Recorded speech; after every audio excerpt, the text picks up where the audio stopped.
As we were crossing the road today in Tehran, somebody shouted out of a car window at us, "Nobody's going to vote." And that's been the great fear of the leadership, which would like the world to see that the Islamic Republic still has popular support.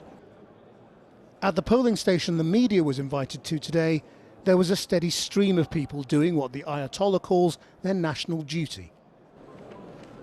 Why did you come to vote?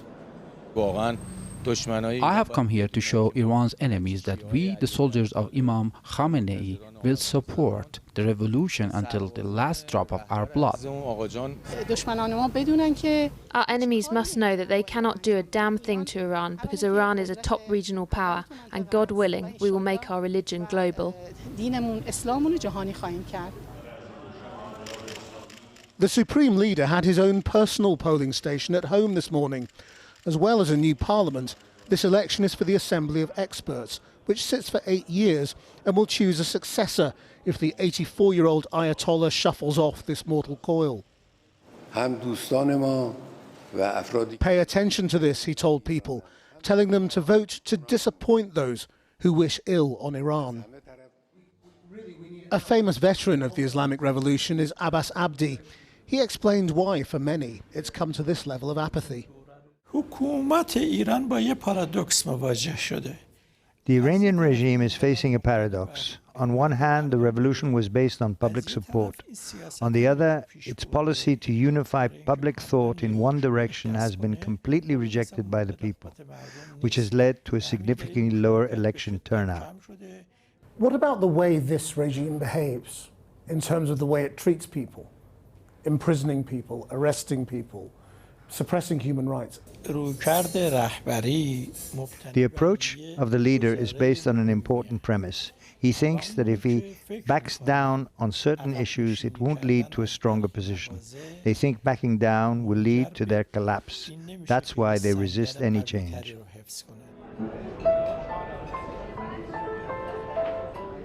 In Tehran, where there is the most wealth, education and modernity, turnout is expected to be especially low, perhaps below 20%. That was obvious from lunch at Nayab, where this Friday, like any other, it was primarily about family and friends. Are you going to vote today? No, I'm not going to vote. And what about your friends? I don't think so. Do you want change? Yes, we want change, but we don't see any future for this election. That's why I personally don't believe in voting. Do you think many people will vote today? No, I don't think so. Today, most of the people in Iran won't participate in the elections because of the political situation in Iran. And the last year, you know, the problems of the last year especially. Do you mean the women's protest? Of murdering Mahsa Amini, I think it's really related to that. And this year, the election is kind of fake, and it's not true, and we won't participate in the elections until a good field is going to make for the people for a free elections, that all people have their choices and make a free choice. The government here advertises a choice that is up to the people, but it is clear many people think it has already been decided for them who sits in the big chair. Well, with me now is Mohammed Hashemi, a political analyst here in Tehran. Let's be honest, there weren't big queues at the polling stations. Doesn't keeping them open until midnight look a bit desperate by the regime? Well, personally, I haven't seen that kind of enthusiasm among my own friends. But Tehran, that you are now reporting, is very different from other provinces, as there are other elements involved in other provinces. From sort of tribal and feudal royalties. And feudal royalties, and the participation and turnout in provinces, I would say, would be much, much higher. Can you trust the figures that the government announced tomorrow? Well, when they say it's to 42.5%, just above where it was last time, it's going to be an amazing coincidence, isn't it? I would say I would take those figures with a grain of salt, but we have no other options. We have to trust what we get from the government.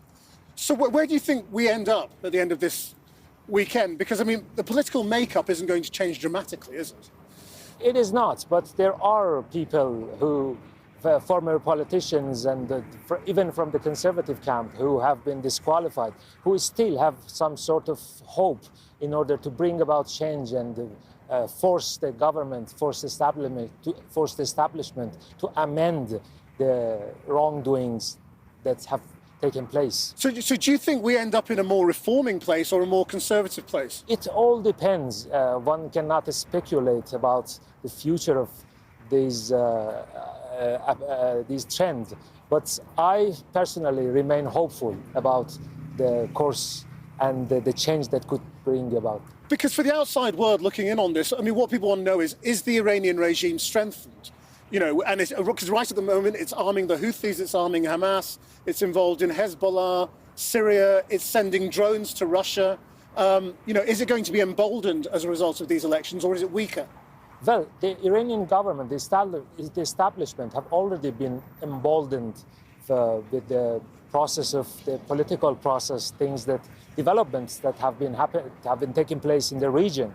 I would not say this election would somehow directly could change anything in terms of foreign policy of the Iranian government.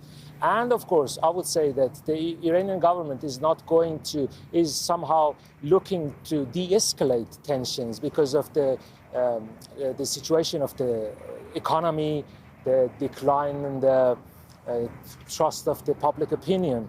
Iran currently is not going after somehow the escalation in the region. Mohammed Hashmi, thank you very much. Thank you for having me. Thank you.